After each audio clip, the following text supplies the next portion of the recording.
अस्सलाम अलैकुम नाजरीन। आज के खबरनामे में खुश आमदीद। आप देख रहे हैं सीनिक्स न्यूज़ और मैं आपकी मेज़बान अस्मा फ़हीम आज की अहम खबरों के साथ हाजिर हूँ। आइए नज़र डालते हैं आज की अहम खबरों पर। तेलंगाना के चीफ मिनिस्टर रेवंत रेड्डी चार शंबा को अपनी जुबली हिल्स रहायशगाह पर एक जायजा मीटिंग करेंगे ताकि नए रियासती निशान को हतमी शक्ल दी जा सके। मरूफ आर्टिस्ट रूदर राजीसिम, वजीर जुबली कृष्णा राव, प्रोफेसर कोदंडाराम, इडिक्की Dayakar, JAC leader Raghav, CM के मुशीर नरेंद्र रेड्डी, MLA और दीगर शिरकत करेंगे। 2014 में अपनाए गए पुराने निशान की जगह नए रियासती निशान की नकाब कुशाई 2 जून को रियासत के 10वें यौम तासीस पर की जाएगी। रेवंत रेड्डी का मकसद तेलंगाना तहरीक और शुहदा की कुर्बानियों की अक्कासी करने वाला एक डिज़ाइन है जो काकतिया और कुतुब शाही ख़ानदान के मौजूदा निशान की अलामतों से मुख्तलिफ है। KTR ने काकतिया महराब और चार मीनार को हटाने पर तनकीद करते हुए CM के मकासद पर सवालिया निशान लगाया। कांग्रेस हुकूमत ने भी TG को रियासती मुखफ़फ़ के तौर पर TG से तब्दील किया और आस्कर अवार्ड याफ्ता मौसीकार MM की मौसीकी के साथ आंदे सिरी के जियाजियाही तेलंगाना को रियासती तराने के तौर पर अपनाया।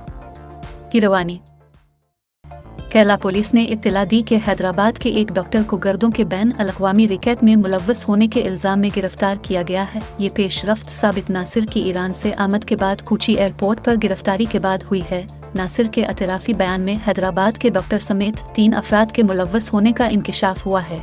केरला पुलिस की एक टीम ने हैदराबाद में तहक़ीक़ात की जिसके नतीजे में डॉक्टर को गिरफ्तार कर लिया गया। तफ्तीश जारी है और डॉक्टर की शनाख्त ज़ाहिर नहीं की गई है। नासिर ने एक ऐसे नेटवर्क को चलाने का एतराफ़ किया जो हैदराबाद और बंगलौर से तकरीबन 40 नौजवानों को गुर्दे के अतिया के लिए ईरान ले गया, जिसमें बड़े इनामात का वादा किया गया। ईरान में गैर मुतालिका अफराद की तरफ से आज़ा का अतिया कानूनी है। मुतासरीन को 20 लाख रुपए फ़ी गुर्दा देने का वादा किया गया था लेकिन उन्हें सिर्फ 6 लाख रुपए मिले। ये गिरफ्तारी एक मुतासरा के ख़ानदान की शिकायत से हुई है जिसकी मौत इसका गुर्दा निकाल कर फ़रोख्त करने के बाद हुई थी। तेलंगाना कानून साज काउंसिल के वरंगल खम्मम नलगंडा ग्रेजुएट्स हल्के के ज़िमनी इंतखाब में 72.44% वोट डाले गए। 4,63,839 वोटर्स में से 3,36,013 ने 12 अजला के 34 असेंबली हल्कों में अपना वोट डाला। अदादरी भोनगीर में सबसे ज़्यादा टर्न आउट 78.59% रिकॉर्ड किया गया जबकि खम्मम में सबसे कम 67.62% रहा। इलेक्शन कमीशन ने 605 पोलिंग मराकज़ कायम किए जिनमें सबसे ज़्यादा तादाद 118 खम्मम में।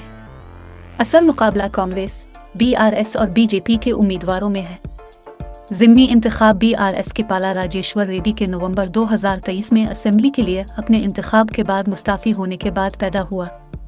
वोटों की गिनती 5 जून को होगी। मरकजी वजीर दाखिला उम्मत शाह ने समाजवादी पार्टी और कांग्रेस पर तंज करते हुए दावा किया कि वो आइंदा लोकसभा इंतखाबात में अपनी मुतवक्किल शिकस्त के लिए इलेक्ट्रॉनिक वोटिंग मशीनों को मोरिद इल्ज़ाम ठहराएंगे। BJP उम्मीदवार पंकज चौधरी की हिमायत करने वाली एक अवामी मीटिंग में शाह ने जोर देकर कहा कि BJP पहले ही पोलिंग के पहले 5 राउंड में अक्सरियत का हिस्सा अबूर कर चुकी है। शाह ने पेशीन गोई की मोदी ने 5 राउंड में 310 सीटें अबूर की। राहुल गांधी और अखिलेश यादव प्रेस कॉन्फ्रेंस करेंगे कि EVM में खराबी थी। उन्होंने अपोजिशन की जानिब से वजीर आज़म के वाज़े उम्मीदवार की कमी का मजाक उड़ाया। ये तजवीज़ किया कि उन्होंने एक घूमने वाली वजीर आज़म शिप की तजवीज़ पेश की और पाकिस्तान के ज़ेर कब्ज़ा कश्मीर पर दोबारा दावा करने पर BJP के मौक़िफ़ को दोहराया। उन्होंने सहारा घोटाले पर भी अपोजिशन को निशाना बनाया, ये कहते हुए कि ये उनके दौर हुकूमत में हुआ है। किसानों के लिए मोदी के ताउन को उजागर करते हुए शाह ने महाराजगंज में एक नई मेगा शुगर मिल का वादा किया अगर BJP इक़्तिदार में रहती है। महाराजगंज में 1 जून को पोलिंग मुकर्रर है। कांग्रेस लीडर राहुल गांधी ने इल्ज़ाम लगाया कि अगर BJP आइंदा इंतखाबात जीतती है तो वो आइन को ख़त्म करने की मनसूबाबंदी कर रही है। लुधियाना के उम्मीदवार अमरिंदर सिंह राजा वारन की हिमायत में एक रैली में गांधी ने इस बात पर जोर दिया कि 2024 के लोकसभा इंतखाबात आइन को बचाने के लिए बहुत अहम हैं। उन्होंने पंजाब में मुनशियात के बढ़ते हुए मसले पर भी रोशनी डाली और इससे निपटने के लिए सख्त कार्रवाई पर जोर दिया। गांधी ने कांग्रेस पार्टी के वादों का खाका पेश किया, बशमूल महालक्ष्मी स्कीम, किसानों के लिए कर्ज की मुआफ़ी और अगर इंडिया ब्लॉक के इक़्तिदार में आता है तो कम अज़ कम इमदादी कीमतों MSP पर कानूनी ज़मानतें शामिल हैं। आइन की एक कापी पकड़कर उन्होंने इसे गरीबों की आवाज़ करार दिया और BJP पर इल्ज़ाम लगाया कि वो इसे तबाह करना चाहती है। उन्होंने MSP पर कानूनी ज़मानत फराहम न करने पर BJP को तनकीद का निशाना बनाया और किसान दोस्त फसल बीमा स्कीम का वादा किया मौजूदा स्कीम से सिर्फ 16 बीमा कंपनियों को फायदा पहुंचाने का इल्जाम लगाया। उन्होंने ये भी अहद किया कि अगर इंडिया ब्लॉक जीत जाता है तो अग्निपथ स्कीम को खत्म कर देगा।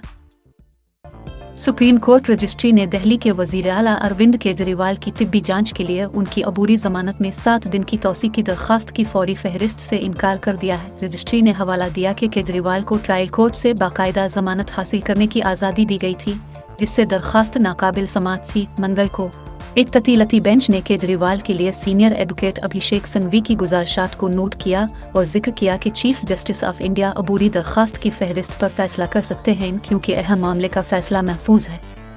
केजरीवाल ने अपने अचानक और गैर वाज़ेह वज़न में कमी के साथ साथ आला की टोन की सतह की वजह से तौसी की दरखास्त की, जो मुमकिना संगीन सेहत के मसाइल का इशारा है। केजरीवाल की ताज़ा अर्जी, जो 26 मई को दायर की गई थी, में कहा गया था कि वो 2 जून के बजाय 9 जून को खुद सुपुर्दगी करेंगे, जैसा कि असल शेड्यूल था। सुप्रीम कोर्ट ने उन्हें 10 मई को लोकसभा इंतखाबात की मुहिम चलाने के लिए 30 दिन की अबूरी जमानत दी थी। केजरीवाल को मनी लॉन्ड्रिंग केस में गिरफ्तार किया गया था, जिसका ताल्लुक 2021-22 के लिए अब खत्म की गई दिल्ली एक्साइज पॉलिसी से है। था आज का सीनिक्स न्यूज़ का खुसूसी खबरनामा। हमें उम्मीद है कि आपको हमारी पेश करदा खबरें पसंद आए होंगी। मज़ीद खबरों और ताज़ा तरीन इत्तलात के लिए देखते रहें सीनिक्स न्यूज़। में अस्मा फ़हीम आपसे इजाज़त चाहती हूँ। अल्लाह हाफ़िज़।